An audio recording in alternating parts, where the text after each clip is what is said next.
Stuart Robert is the Shadow Assistant Treasury Spokesman and joins me now. Stuart, from the days of 2006 when Peter Costello allowed people to put $1 million of after-tax money into super, when pre-tax contributions were $50,000 a year, things have been eased back. There's surely a case as baby boomers age that there have to be more limits on super potentially. Well, I would argue the limits are already there. In 2017, of course, the Coalition put in place the transfer balance cap, which is no more than 1.7 million in income tax exempt retirement.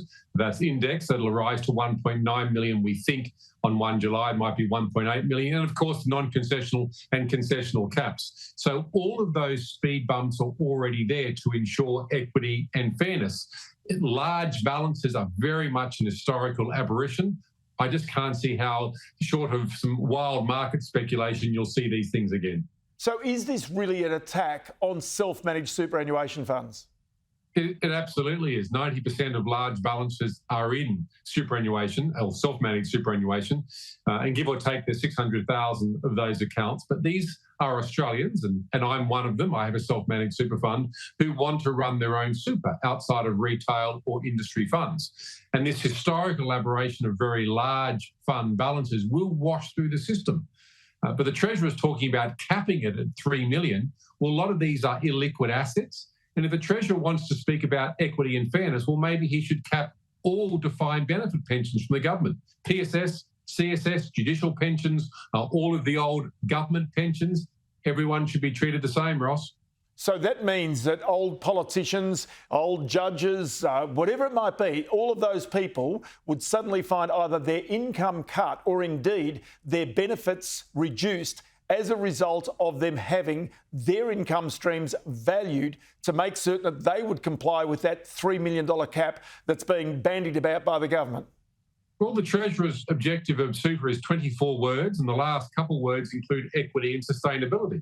So if he wishes to cap superannuation at no more than $3 million, that's his understanding of what retirement should be in any tax-preferred vehicle, then therefore any defined benefit scheme, PSS, CSS, which are the old public service ones, anyone still on it, the old politician schemes, I'm not on that, the judicial schemes, all of them should be capped. So if you look at Mr. Swan with $160,000, $170,000 per annum payment, that actualises out to over $5 million. The Prime Minister, of course, has two super funds, his parliamentary one, and I believe he's declared an MLC one. Again, he'll be hitting that $5 million all-of-life actuarial. Well, that $3 million buffer must be capped for everyone if that's what the Treasurer wants to do. And I think he might find there are some substantial savings there. So one thing about the conversation that the Treasurer kicked off here was he has always indicated that this is about creating a retirement income stream. What really worries me is that so many people these days approaching their retirement years still have a mortgage. It worries me that if money is directed from superannuation into an income stream, that might overcome their ability to be able to repay their mortgage when they hit their retirement years. It will. And this is the problem with the Treasurer's 24-word Sir Humphrey-esque definition, especially about preservation. The Treasurer shouldn't be telling Australians how to live in their retirement. Now, any welfare minister, and I've previously been one, will tell you the greatest cause of poverty in later years is not having a roof over your head, and this gets into catastrophic territory for single women over the age of 55. That's why the Coalition has a policy to allow to use $50,000 of super per person to buy a house, because house ownership is critical. And if you retire, you want to, or you may wish to, use a lump sum to pay off your home mortgage, especially with interest rates now in the sevens and above. And your annuity, if you choose one, may be lower than that.